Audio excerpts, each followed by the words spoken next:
नमस्कार मुलांनो, आज आपण एक रोमांचक आणि शिकवण देणारी गोष्ट ऐकणार आहोत. तुम्ही एका साहसाची तयारी केली आहे का? चला तर मग सुरू करूया. एका काळी गडहिंग्लज तालुक्यातील मुटल नावाच्या एका छोट्याशा गावात अबू आणि विलू नावाची दोन भाऊ राहत होती. हे गाव खूप सुंदर आणि शांत होतं. अबू मोठा भाऊ होता आणि नेहमी भुकेला असायचा. त्याला खाण्याची खूप आवड होती. तर विलू धाकटा भाऊ, हुशार आणि काळजी घेणारा होता. तो नेहमी अबूची काळजी घेत असे. एका रविवारी शाळा नसल्यामुळे अबू आणि विलू बाहेर खेळायला जायचे ठरवले. त्यांना मोकळ्या वेळेत खूप मजा करायची होती. ते धावले, हसले आणि खूप मजा केली. त्यांचा आनंद गगनात मावेनासा झाला.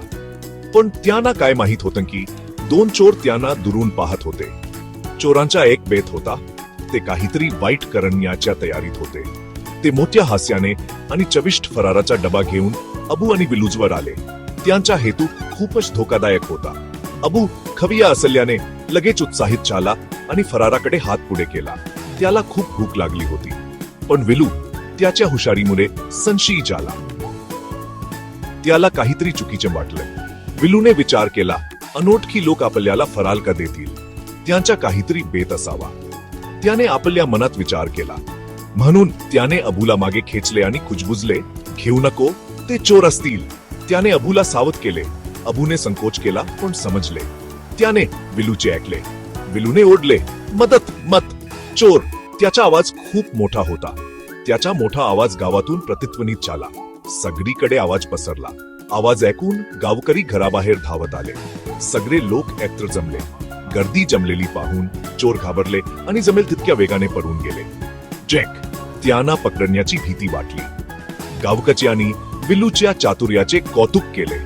त्याच्या हुशारीमुळे सगळे सुरक्षित राहिले आणि सर्वांना अनोळखी लोकांपासून नेहमी सावध राहण्याची आठवण करून दिली. त्यांनी सल्ला दिला की नेहमी सावध राहा. अबूनेही आपला धडा घेतला. हुशार आणि काळजी घेणे तितकेच महत्वाचे आहे जितके मजा करणे. त्याने शिकले की हुशारीने वागणे खूप महत्वाचे आहे. तर मुलांनो, लक्षात ठेवा, नेहमी काळजी घ्या, अनोळखी लोकांपासून सावध राहा आणि अनोळखी लोकांकडून कधीही काहीही घेऊ नका. त्यांच्यावर विश्वास ठेवू नका. सुरक्षित राहा आणि तुमच्या साहसांचा आनंद घ्या. मजा करा पण सावध राहा. अबू आणि विलूच्या साहसी कथेसाठी ऐकल्याबद्दल धन्यवाद. तुमच्या प्रतिसादासाठी खूप आभारी आहोत. जर तुम्हाला ही गोष्ट आवडली असेल तर अधिक मजेदार कथांसाठी लाईक आणि सबस्क्राईब करायला विसरू नका. ब्रेक टाइम ठीक. आता निघतो. पुन्हा भेटूया.